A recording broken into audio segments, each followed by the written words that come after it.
Hello and welcome to episode 11 of turning my crypto portfolio into $1 million. Now, usually my videos are about, how I'm progressing, sometimes we were in the red, sometimes in the green.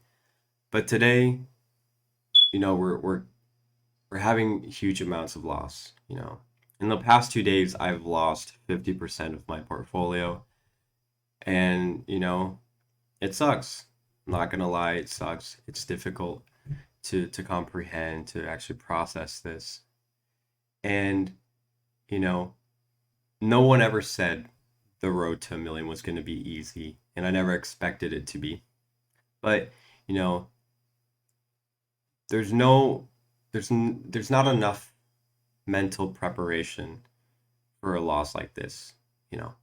So, on a positive note, I think it's a smart thing to actually take a step back and look at the things that maybe I've done wrong and see how I can improve.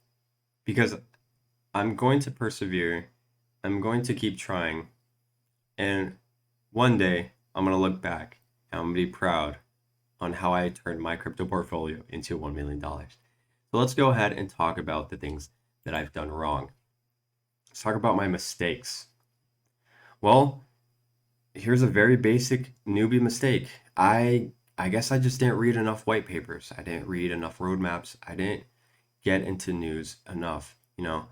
People that know me, people that have been with me along this journey might say, he's always reading, he's always looking at information.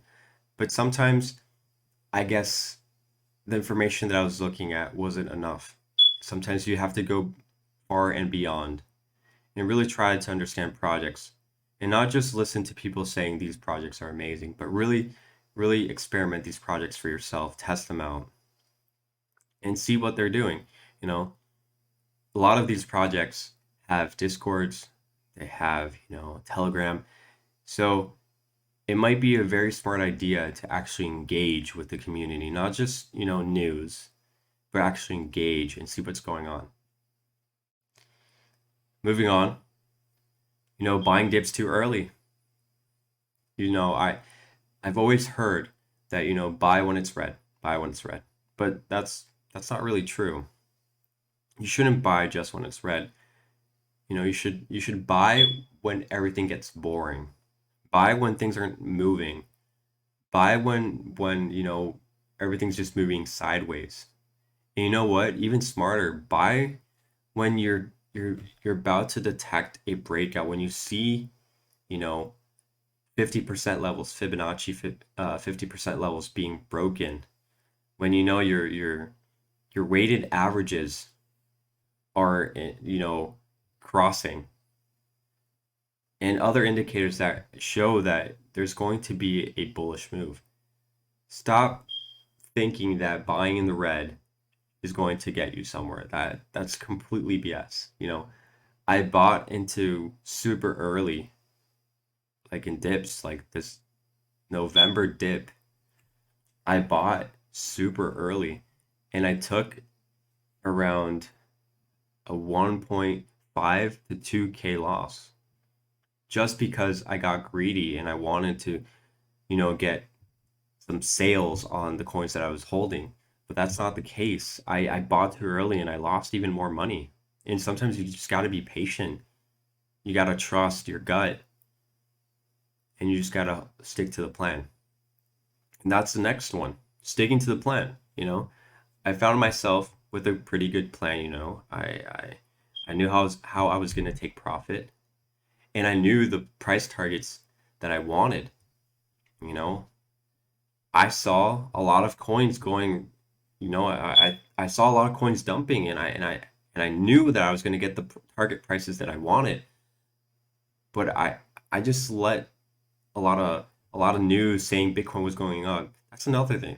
You got to be careful with the news because the news can inform you a lot, but there can be a lot of, you know, a lot of information that's not true and a lot of news that's hyping things, but it's truly the market is not feeling that way. So stick to the plan.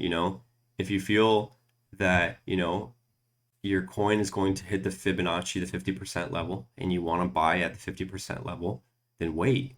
Even if it seems like it's a huge stretch, like even if you feel like, it has to dip 30, 40, 50%, we know that in crypto, coins dip 90%, and it's completely normal.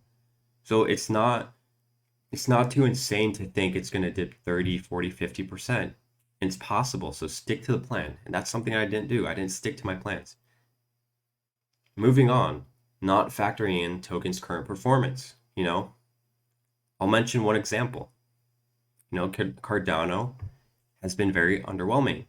Cardano is a very slow development coin. Not a lot is going on. People have been criticizing it. People have been losing faith in the project. You have to take in consideration the token's current performance, because when dips come, you got to take into consideration that maybe your retracement levels, your Fibonacci, I calculated a 50% level where Cardano was just gonna hit maybe 150, 160. But you have to look that if Cardano's already low, if the token is already low, performing bad, and we hit like a micro bear market, then you need to readjust your levels. You got to readjust your indicators, and you have to look at things with the performance of the coin as a reference point. And that's something I didn't do. So always look at the coin's performance and then base your decision making upon that, not on textbook graphs. You got to see how the coin, every token, every currency is performing differently. There's no one generic way of looking at a coin. So that's something I need to keep in mind, and whoever's listening should probably keep in mind as well. And lastly, this one was where I just got completely wiped. Like this is 2K, down 2K in like 2 days. Providing liquidity for coins you have no idea what they are about. I started farming in DeFi kingdoms, and I was providing liquidity for Jewel and XYA, I believe. And I have no idea what XYA was. I literally searched it, looked at the front page for like maybe like 10 seconds, and I was like, okay, yeah, this seems good. And what happened? The coin dipped 50% because Bitcoin, failed.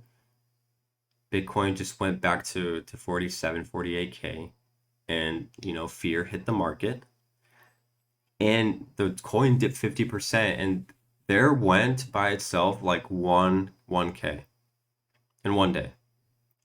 And today, for some apparent reason, I was like, okay, well, that happened. Let me try with another coin. And I just went ahead and provided liquidity for the Harmony 1, and Superbid. And once again, I just lost 1K because I was providing liquidity for very, very volatile, unstable coins. It's not Jewel. It's these other projects that are just so small. These very micro cap projects that I've never heard about. And I'm just going ahead and providing liquidity, like providing 1.6K, 2K for each coin, and then just like wondering why I'm losing so much money when I just have no idea what these coins are.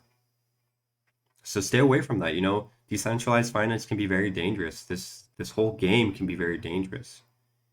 Understand what you're providing liquidity for. Understand what you're investing in. Do your research.